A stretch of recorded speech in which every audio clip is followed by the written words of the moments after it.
Ya, keseriusan pemerintah untuk menangani aksi premanisme yang kemudian ini berkedok organisasi masyarakat ini sudah terbukti dengan terbentuknya Satgas Penanganan Premanisme pemirsa yang sudah efektif ya sejak tanggal 6 Mei 2025 lalu. Nah, pertanyaannya apakah sesuai dengan harapan publik bahwa nanti premanisme akan berhasil diberantas dengan adanya Satgas ini? Seberapa efektif sebenarnya?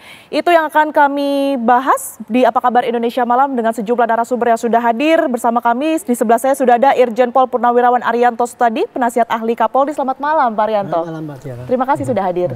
Di sebelahnya juga sudah ada Pak Trubus Rahadiansyah yang merupakan pengamat kebijakan publik. Pak Trubus, selamat malam. Selamat malam, Mbak. Sehat ya? Alhamdulillah sehat selalu. Makasih. Baik. Ya. Nanti juga akan bergabung pemirsa bersama kami Ahmad Riza Patria yang merupakan politikus Gerindra sekaligus Wakil Menteri Desa dan Pembangunan Daerah Tertinggal yang juga akan bergabung melalui sambungan Zoom pemirsa nanti bersama kami. Kita akan coba sapa. Selamat malam Pak Wamen. Ya ini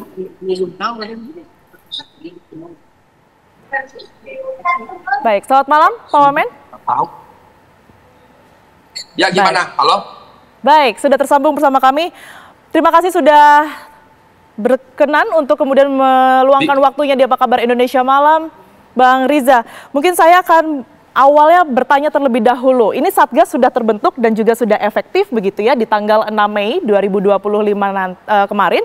Nantinya ini cara kerjanya akan seperti apa Bang Riza? Apakah nanti akan fokus terhadap aksi premanisme di jalanan mengingat pihak kepolisian ini juga sudah mengamankan lebih dari 3.000 begitu ya, atau mungkin nanti akan ada investigasi mendalam yang berujung pada regulasi dan juga bahkan pencabutan izin ormas jika mereka tidak sesuai dengan ketentuan atau melakukan tindakan premanisme, Bang Riza?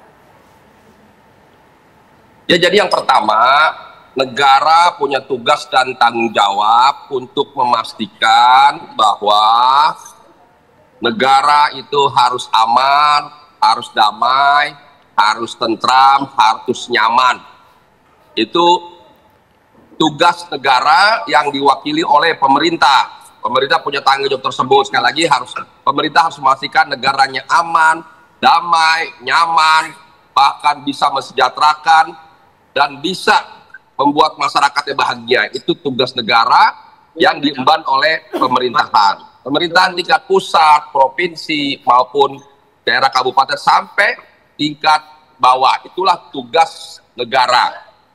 Jadi sekali lagi, negara di pemerintahan itu memberi tugas keamanan kepada Polri, ya, dibantu oleh TNI. Dan unsur-unsur lainnya yang dibutuhkan sesuai dengan situasi, kondisi, dan kebutuhan dan juga karakter masyarakat. Jadi saya kira itu yang paling utama, negara harus memastikan aman, nyaman, damai.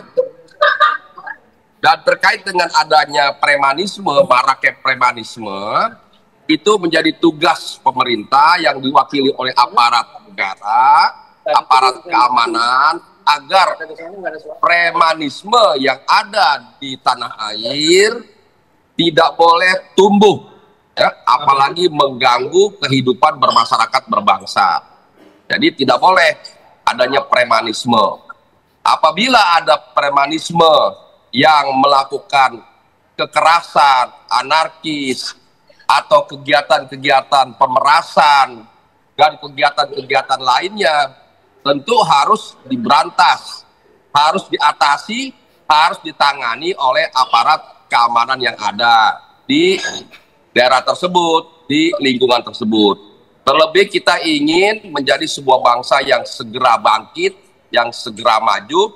Tentu investor juga ingin Indonesia ini harus kondusif, politiknya kondusif, keamanannya juga kondusif, dan nyaman untuk berinvestasi. Terlebih bagi masyarakat atau pihak-pihak pengusaha umpamanya tidak ingin usaha-usahanya diganggu oleh sekelompok masyarakat yang mengganggu proses jalannya usaha, seperti adanya premanisme. Bagi pengusaha tidak ingin ganggu, dan bagi seluruh masyarakat yang ada. Jadi saya kira sudah menjadi komitmen pemerintah dan kita semua agar tidak boleh adanya gangguan keamanan, gangguan kenyamanan di seluruh wilayah tanah air. Dan negara akan hadir memastikan itu semua. Apabila ada kelompok-kelompok tertentu, feminisme dan sebagainya, tentu ini harus diatasi, ditangani, diberantas. Tentu dengan cara-cara yang baik, cara-cara yang bijak, sesuai dengan peraturan perundang-undangan dan ketentuan yang ada. Karena mereka juga anak bangsa, mereka juga warga negara bangsa yang harus diberikan pelajaran, harus diedukasi, dan dicarikan solusinya dalam rangka menjalani kehidupan masing-masing. Baik Bang Riza, kita apresiasi ya karena negara sudah berupaya untuk hadir, untuk menciptakan keamanan dan juga kenyamanan bagi masyarakatnya. Tapi tentu kita juga sebagai masyarakat ini perlu tahu Bang Riza, ini fokus pemerintah ini sebenarnya dalam Satgas ini untuk pemberantasan premanisme ini sebenarnya seperti apa? Langkah yang akan dilakukan seperti apa Bang Riza? Ya, langkah-langkah yang diambil tentu yang pertama harus dengan sesuai ketentuan undang-undang dan peraturan yang ada. Ya, aparat keamanan punya cara-cara, ya, punya intelijen, punya satgas, punya personil di setiap wilayah, ya, punya data, bahkan punya data siapa-siapa warga yang disinyalir merupakan bagian dari kelompok premanisme dan melakukan kegiatan-kegiatan yang semena-mena, sewenang-wenang, melakukan kegiatan pemerasan dan sebagainya. Ini tentu akan diberantas ya. Saya kira ini pertanda yang baik, pemerintah punya komitmen baik agar seluruh masyarakat di Indonesia ini bisa tinggal dengan nyaman dan tidak boleh ada premanisme dimanapun di tanah air ini. Dan yang lain, tapi juga kita, pemerintah akan mencarikan solusi bagi seluruh warga yang menjadi preman selama ini, agar mendapatkan pekerjaan yang juga layak, yang baik, bukan dengan cara-cara premanisme. Baik, tentu solusi itu yang kita harapkan. Saya ke Pak Arianto. Pak Arianto tadi sudah disinggung ya oleh Bang Riza, Polri ini memiliki keleluasaan untuk melakukan penindakan tersendiri gitu, memiliki cara-cara khusus. Apa yang dilakukan? Karena kita ketahui bahwa Polri ini kan sebenarnya untuk menangani premanisme sudah dilakukan sejak dulu. Tapi apa yang spesial dengan adanya Satgas ini?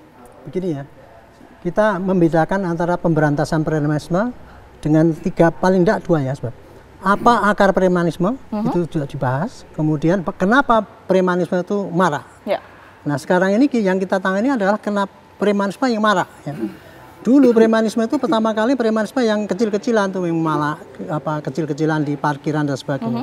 Tetapi itu berkembang tuh menjadi di tempat proyek juga terjadi pemalakan. Yang dulunya hanya segerombol orang, satu atau berapa kelompok, sekarang sudah banyak sekali karena melibatkan ormas.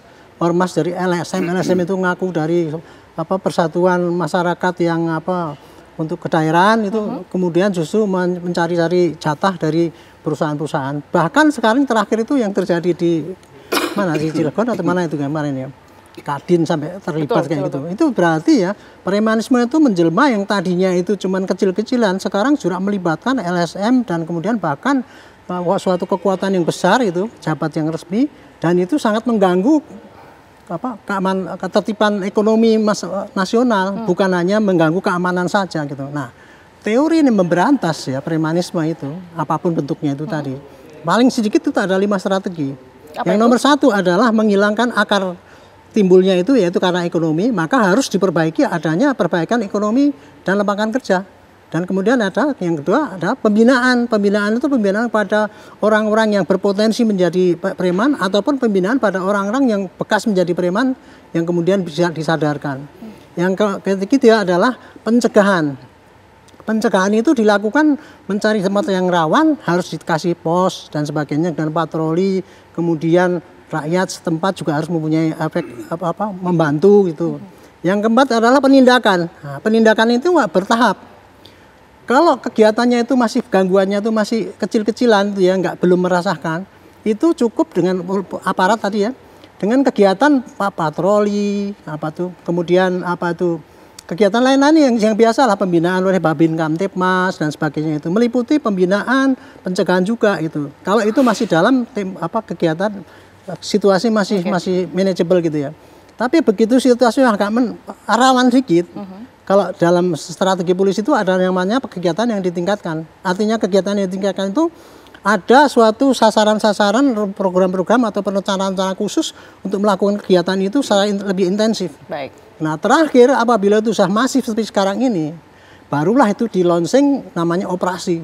Yang namanya operasi itu adalah suatu kegiatan operasional untuk titik beratnya adalah untuk represif ya. Tetapi di dalamnya juga mengandung juga bagaimana intelijennya, kemudian ada unsur pembinaannya juga ada. Tapi yang namanya operasi itu adalah suatu kegiatan yang tertentu waktunya, tidak mungkin sepanjang masa, yang dibiayai dengan biaya khusus, dengan target khusus gitu ya. Dan menggabungkan kekuatan-kekuatan itu tidak hanya unsur polri saja, tetapi termasuk yang unsur yang lainnya dimasukkan satu menjadi satgas. Baik. Itulah kira-kira itu. Jadi sekarang ini kenapa dibentuk itu tadi ya, karena udah terlalu masif kan. Bahkan negara bukan hanya polisi sendiri, Kapolri kan membuat itu ya, operasi itu. Tidak pandang bulu.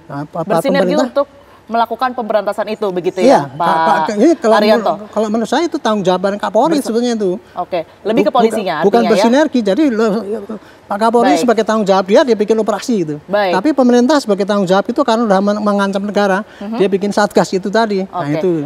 Baik, saya ke Pak Trubus. Trubus, kalau Anda melihat statement begitu ya dari Bang Riza dan juga Pak Arianto, sebenarnya kalau ingin memberantas dari akar rumput seperti yang tadi sudah di-mention oleh Pak Arianto, ini kita harus mulai dari mana? Melalui kacamata Anda sebagai pengamat kebijakan publik begitu ya? Iya, yang harus dilakukan pertama tentu dari political will. Negara sudah berkehendak untuk memberantas premanisme, maka lahirlah Satgas. Nah, cuman yang kedua menurut saya ini ada dua hal. Pertama sisi preventif. Nah, yang preventif ini belum dilakukan, tapi yang kedua baru ke penindakan. Nah, penindakan juga baru dilaksanakan yang tangkap-tangkap itu kan penindakan namanya. Tetapi yang ketiganya yang tindak lanjut belum. Tindak lanjutnya setelah ditangkap mau diapain? Kan ini kan harus ada penjelasan. Artinya publik sampai hari ini melihat bagaimana Satgas itu bisa mencakup itu semua. Tapi kalau hanya pada konteks penindakan saja, memang jangka pendek aman. Nah, kalau konteksnya keamanan, ini kan persoalan bukan persoalan keamanan. Tadi disinggung sama Pak Arianto, adalah di situ ada akar persoalan. Nah, akar persoalan kan tadi disebut ekonomi. Nah, karena itu dalam kebijakan publik adalah bagaimana kemudian pemerintah membuat semacam rancang bangun, kedepannya harus diberikan seperti apa. Ketika ini sudah mereka sudah ditangani artinya. Nah, kemudian yang lebih rumit lagi sebenarnya premanisme ini kan istilahnya itu vigilanti itu ini main hukum sendiri selama ini kan. Jadi dia melakukan kekerasan, pemalakan, macam-macam. Tapi di antara mereka juga ada yang istilahnya nggak melakukan kekerasan itu. Hanya oknum begitu ya? Hanya oknum. Pokoknya dia ngerombol-ngerombol. Kemudian ada yang berbau ormas menggunakan seragam, tapi juga enggak gitu kan. Nah, ini yang harusnya pemerintah juga melakukan mapping sosial secara ketat agar di dalam penanganannya nanti itu tidak keliru. Karena kalau enggak nanti bisa campur baur semua harus ditangani seolah-olah semua preman. Nah, ini kan juga harus dilihat dan kalau di negara-negara lain seperti ngambil di Jepang misalnya sudah berhasil, Jepang itu sudah dikuasai Yakuza, Mbak. Tapi dengan pendekatan yang penegakan hukum dan ekonomi selesai gitu. Tapi di negara-negara lain di Brasil atau di Eropa Latin itu banyak nggak berhasil karena memang sulitnya di akar persoalan itu yang tidak ditangani. Nah, untuk Indonesia saya mengharapkan adalah ada tindak lanjut dari Satgas ini. Kalau hanya Satgas dibentuk dalam konteks hanya sekedar penindakan, merahasia, cukup saat dirahasia jangan sampai nanti muncul lagi, Mbak. Kan ini sudah berulang kali dilakukan. Dan jangan segala sesuatu muncul di publik terus negara hadir dengan membentuk namanya Satgas seolah semua selesai. Karena saat ini tengah disorot begitu ya? Lagi disorot. Sementara publik juga dalam kondisi mengeluh sekali sekarang di publik. Karena mereka yang di pasar-pasar kan ada preman pasar itu, Mbak. Yang kerjanya minta-minta terus ke pasar itu kan sampai ratusan. Nah, itu yang menjadi jengkel publik itu sebenarnya kan itu. Gitu. Itu yang kemudian ditunggu oleh publik juga. Karena saat ini sudah banyak unsur yang kemudian terlibat begitu ya. Dari TNI Polri, kemudian juga ada BAIS, ada BIN juga. Efektif apa nantinya Satgas yang kemudian ini sudah dibentuk oleh pemerintah dan pengawasannya nanti akan seperti apa? Tapi dijawab usai jeda, Pak Trubus, kami akan kembali untuk Anda sesaat lagi. Ada kembali di Apa Kabar Indonesia Malam, pemirsa, dan saya akan langsung kembali ke Bang Riza Patria. Bang Riza, bagaimana Anda menjawab jika memang banyak pihak begitu ya yang meminta pertanggungjawaban atau meminta bukti, ada skeptis dari warga begitu berkaitan dengan efektif atau tidaknya pembentukan Satgas yang saat ini tengah dilakukan oleh pemerintah? Baik, kita akan coba untuk perbaiki sambungan dengan Riza Patria terlebih dahulu. Kita akan ke Pak Trubus. Pak Trubus, Kalau berkaitan dengan kita membahas mengenai efektif tidaknya Satgas ini begitu, tentu masyarakat ini banyak yang skeptis begitu ya, karena banyak juga beberapa Satgas dibentuk karena memang pada saat itu sedang ramai dibicarakan, sedang disorot oleh masyarakat. Anda sendiri melihatnya ini akan seefektif apa? Kalau menurut saya efektifnya hanya untuk jangka pendek, Mbak. Karena untuk jangka panjang perlu ada keterlibatan lain. Artinya di situ satu, komunitas-komunitas Gen Z itu terdiri banyak komunitas-komunitas, itu harus dilibatkan. Itu konteksnya dalam konteks namanya civil society namanya. Jadi itu harus dilibatkan di dalam ikut menyelesaikan soal premanisme itu. Yang kedua, yang Anda maksud artinya terlibat di dalam Satgas itu sendiri? Iya, dalam Satgas itu. Oke, kalau yang saat ini kan yang tergabung sudah ada TNI Polri, kemudian juga ada BIN, ada BAIS begitu ya. Itu kan, menurut Anda itu masih belum mampu untuk menyelesaikan permasalahan ini? Iya, belum. Karena kan itu sifatnya baru dari pemerintah, Mbak. Ada civil society, ini kan ada di masyarakat. Artinya permasalahan itu kan perilaku. Nah, perilaku itu memang harus ada sifatnya formal dari negara, itu hadiran negara. Yang belum kemana keterlibatan komunitas. Yang kedua adalah mengenai ini, Mbak, kebetulan tokoh-tokoh masyarakat, tokoh agama. Itu harus dilibatkan. Paling tidak kalau paling dasar itu adalah RT RW. Karena RT RW yang tahu kalau di daerah itu ada preman, ada apa. Nah, ini diberikan akses untuk istilahnya mencapaikan keluh kesahnya, menyampaikan kepada Satgas nantinya, kemudian Satgas akan menindaklanjuti dengan langkah-langkah berikutnya. Begitu, misalnya langkah pembinaan atau langkah semacam internalisasi aturan atau apa. Yang ketiga ya tentu ini bagaimana kemudian dibuatkan satu Mbak, kebijakan regulasi sebenarnya terkait dengan premanisme ini, karena sesungguhnya yang terjadi kemudian premanisme ini kan ada yang hanya ditindak konteksnya kalau ada pelanggaran pidana. Itu dia. Nah, kalau ada pidananya entah pemerasan, pemalakan, apa macam-macam lah itu. Ada laporan begitu.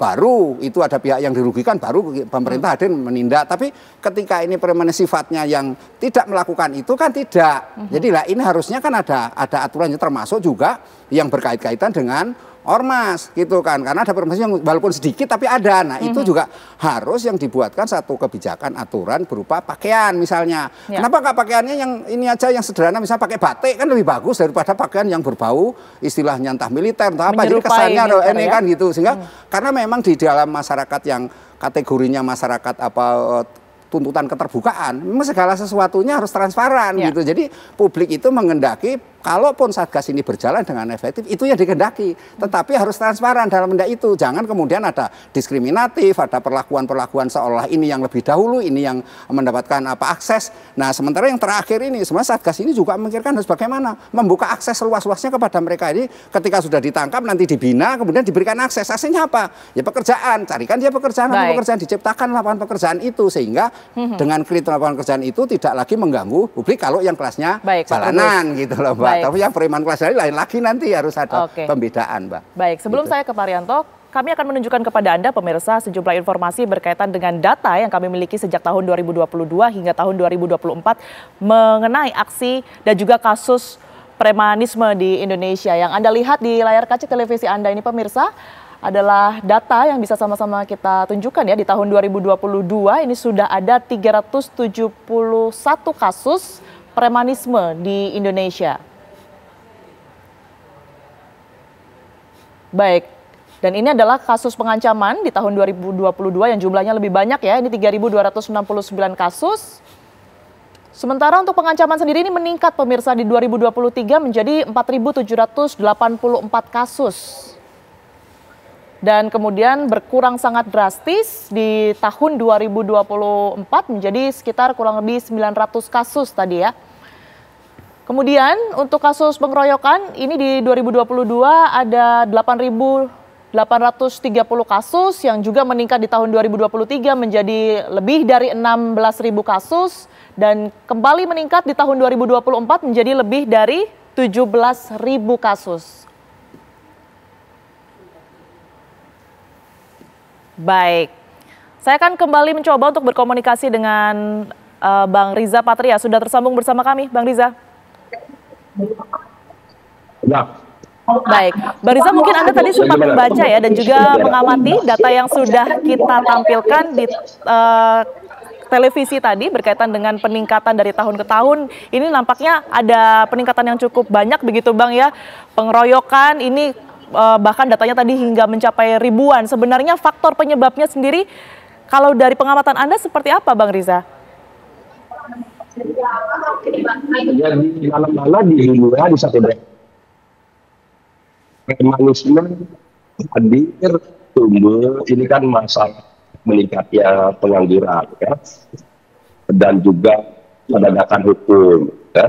Nah, untuk itu Pak Prabowo selalu membuat berbagai kebijakan yang dapat meningkatkan produktivitas, menghadirkan lapangan pekerjaan, dan juga selalu yang menjadi sasaran adalah masyarakat kecil. Dengan demikian ke depan nanti kita akan lihat ya, dalam turun yang tidak terlalu lama terasa nanti bahwa program-program pemerintah dipimpin oleh Pak Presiden adalah program-program yang akan menghadirkan lapangan pekerjaan, meningkatkan produktivitas, meningkatkan pertumbuhan ekonomi, dan pada akhirnya dapat meningkatkan kesejahteraan. Baik. Ini yang terjadi, maka pengangguran berkurang, premanisme berkurang. Namun demikian juga penegakan hukum juga harus dapat melakukan keamanan, mengidentifikasi, mendeteksi dini, melakukan upaya-upaya pencegahan, dan menindak dengan tegas siapa saja yang melakukan kegiatan-kegiatan semena-mena, pemerasan dan sebagainya. Tidak boleh ada tempat bagi siapa saja yang melanggar aturan hukum, aturan undang-undang, dan yang mengganggu keamanan dan kenyamanan bagi warga yang lain. Di samping itu memang perlu juga ada edukasi melalui agama juga perlu dihadirkan, itu terlibat memberikan pencerahan tokoh-tokoh masyarakat di setiap wilayah, tokoh agama, tokoh masyarakat, tokoh adat, tokoh pemuda, semua. Kita bergotong royong di desa dan negara. Di banyak desa dibutuhkan seluruh masyarakat, terutama pemuda, untuk aktif membangun desanya masing-masing. Karena setiap desa punya potensi yang luar biasa. Jadi banyak cara yang dapat kita kerjakan dengan baik yang dapat meningkatkan perekonomian dan mendapatkan income yang besar. Baik, jadi sekali lagi inilah tugas pemerintah mewakili negara menghadirkan. Baik. Kita akan tunggu sama-sama, Bang Riza. Dengan demikian ini akan berkurang. Baik, kita akan tunggu sama-sama kinerja dan juga upaya yang tengah dilakukan oleh pemerintah. Tentu kita apresiasi dan juga tentunya kita harapkan langkah konkret yang dilakukan agar premanisme ini kemudian bisa segera diberantas di tengah masyarakat. Terima kasih atas waktu dan juga penjelasannya Bang Riza Patria telah bergabung bersama kami di Apa Kabar Indonesia Malam. Tentu nanti kami masih akan melanjutkan dialog kami di Apa Kabar Indonesia Malam, pemirsa, usai jeda berikut ini. Masih di Apa Kabar Indonesia Malam, pemirsa, saya akan langsung ke Pak Arianto. Pak Arianto, kalau melihat data-data tadi nampaknya selalu ada peningkatan ya dari tahun ke tahun. Berapa jumlahnya, mau itu pengeroyokan dan juga kekerasan lainnya. Ini faktor penyebabnya apa, Pak? Mungkin Anda sebagai anggota kepolisian ya yang kemudian ini pernah turun langsung menghadapi ini dan juga kesulitan yang dihadapi. Penyebabnya sudah jelas itu secara teoritis dan secara praktek ya. Yang namanya premanisme itu bisa meningkat terus apabila terjadi pembiaran. Anda melihat ada pembiaran itu berarti? Iya, pasti. Oke. Yang membiarkan siapa? Korban sendiri juga membiarkan, aparat yang mendengarkan laporan juga dibiarkan. Akhirnya kepala-kepala polisi di wilayah itu ada palak-palakan di sana itu nggak berbuat itu namanya pembiaran contohnya. Sekarang mengapa rakyat membiarkan? Betul. Karena korban pembiaran itu biasanya ya orang itu nomor satu pasti takut, takut melapor nanti malah jadi efeknya ke dia. Yang kedua dia nggak ada waktu, mungkin ya nggak ada waktu. Yang ketiga ini yang paling berat ini. Dia tidak percaya pada aparat bahwa itu akan bisa mengembalikan dia, menyelamatkan dia. Bahkan ini aparat itu diduga kolusi dengan praktek ini. Itulah terjadi pembiaran dari aspek ini ya.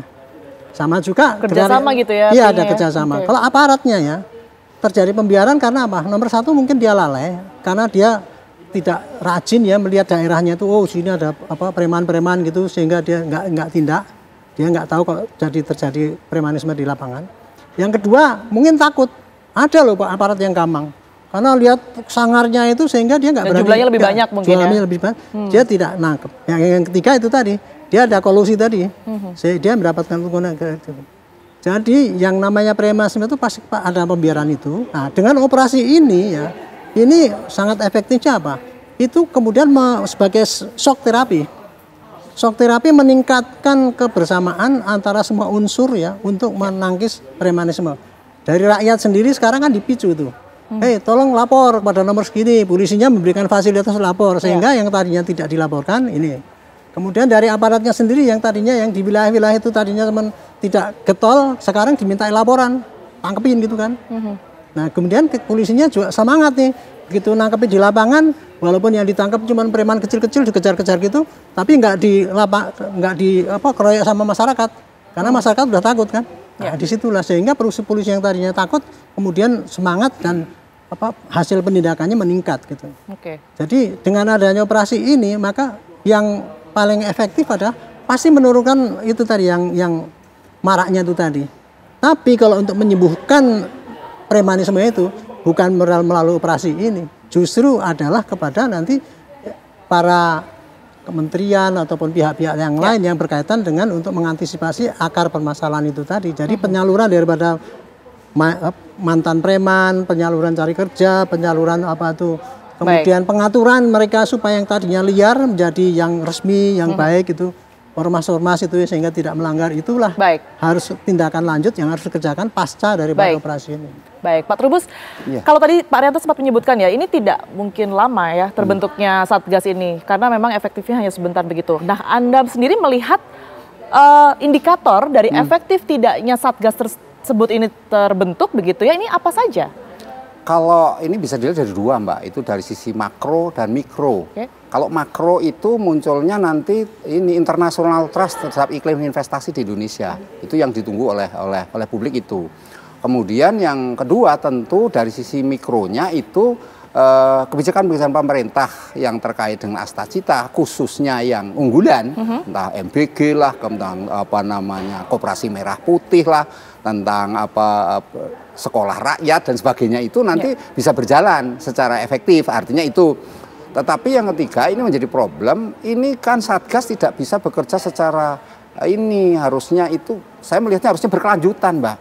Karena kan kalau tidak ada sisi keberlanjutan, itu biasanya nanti muncul lagi dengan bentuk modus yang baru lagi gitu loh, Mbak. Yang kemudian pemerintah sulit untuk mengidentifikasi lagi. Padahal itu yang terjadi kaitan internasional kan hampir mirip, misalnya yang di Cilegon dan yang terjadi di Purwakarta. Kan itu kan bentuk yang sifatnya makro, dalam arti itu internasional trust kan kaitannya. Sehingga ketika itu kemudian sampai ke tingkat nanti mikro, ini kan tidak hanya semata mereka ditangkap terus aman, tentram, tidak. Betul. Itu, tapi kemudian bagaimana ada semacam pemberdayaan sosial, masyarakat berdaya, kemudian tercipta kesejahteraan ini melalui kehidupan yang layak, kondisi ekonomi yang terpenuhi. Gitu ya? Itu, Mbak, yang menjadi inti di situ indikatornya. Anda melihat tapi ini akan berkelanjutan tidak Satgas anti premanisme ini? Kalau namanya Satgas biasanya berjangka lah, itu repotnya, Mbak. Jangkanya biasanya jangka pendek. Berapa lama?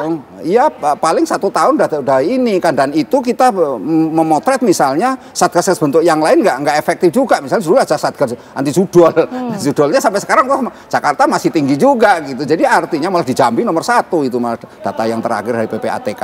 Artinya judi online juga nggak ini sama Satgas ini. Kalau nanti tidak ada keberlanjutan, tidak ada pengawasan, paling tidak ini, Mbak, yang paling penting adalah bagaimana daerah mengefektifkan yang namanya Kasbangpol, Kasbangpol dan ini dengan Kemendagri sendiri, Mbak, yang memotret itu kalau yang sifatnya ormas.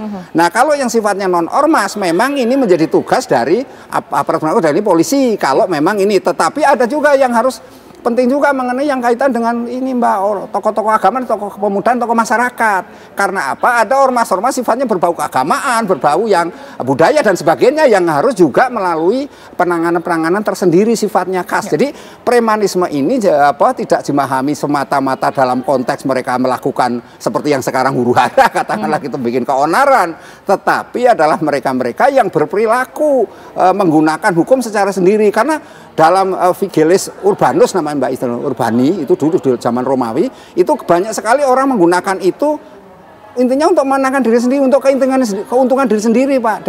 Jadi konteksnya lebih ke keamanan tapi untuk dirinya sendiri. Jadi memaja. Nah, ini nanti jangan sampai yang namanya preman-preman ini ya dia diberi akses, konteksnya adalah mengelola keamanan. Ya itu yang harus dipahami itu, Mbak. Yang terakhir ya penting bagi saya masyarakat, pemerintah ini menurut saya cobalah kemudian tindak lanjut ini harus ini, Mbak, dibikin skenario planning yang jelas. Misalnya jangka pendek apa?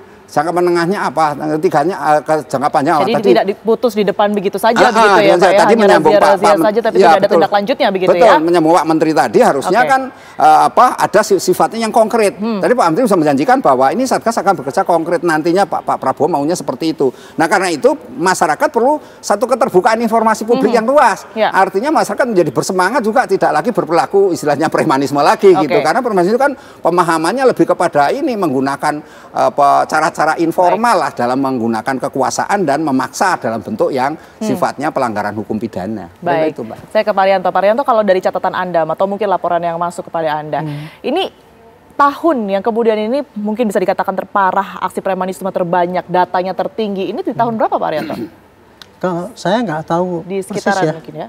Tapi yang jelas kalau sekarang ini pasti tertinggi karena yang namanya data itu tadi, Bu, ya. Angkanya sekian itu dihitung dari apa? Yang ketangkap atau yang dilaporkan? Kalau sekarang ini pasti dengan adanya operasi ya, brek gitu kan dapat banyak sekali kan, ribuan, ada 3.000 yang ketangkap itu. Padahal yang dulunya itu yang terjadi mungkin ada dark numbers nggak disampaikan. Jadi kalau saya sih melihat melihat data itu, data kriminal itu dalam teori kriminologi ya, makin banyak kita operasi makin meningkat datanya seakan-akan banyak yang terjadi. Karena padahal data justru itu terlihat dari situ ya semuanya. Iya, karena data itu bukan hanya dilihat daripada laporan polisi aja gitu kan. Jadi dan makin aparat itu meningkatkan kegiatannya, makin berani rakyat itu melaporkan yang tadinya nggak dilaporkan sehingga dilaporkan. Jadi dark numbers yang tadinya bawah kemudian naik. Jadi yang namanya tingkat kenaikan suhu ya, gangguan kriminalitas itu yang merasakan masyarakat. Baik. Kalau dilihat dari data, kita kadang-kadang salah. Gitu. Baik. Kita tentu mengharapkan yang terbaik ya dengan adanya Satgas ini, seperti yang tadi sudah kita diskusikan bersama, adanya keberlanjutan, tidak hanya sekedar razia-razia saja yang ada di jalan begitu, tapi juga bisa menyelesaikan akar permasalahannya. Intinya begitu ini ya, Pak hanya Rianto, meredam maraknya. Tentu kita Tetapi tidak untuk memberantasnya, meredam saja ya Pak ya, tapi selesai untuk bisa terberantas gitu ya. Harus dilanjutkan dengan harus yang itu optimis tadi. dulu nampaknya ya Pak Rianto ya. Baik, terima kasih banyak Pak Rianto dan juga Pak Trubus sudah hadir bersama kami di Apa Kabar Indonesia Malam. Terima kasih banyak waktu dan juga pemikiran-pemikirannya sudah disalurkan kepada kami malam hari ini.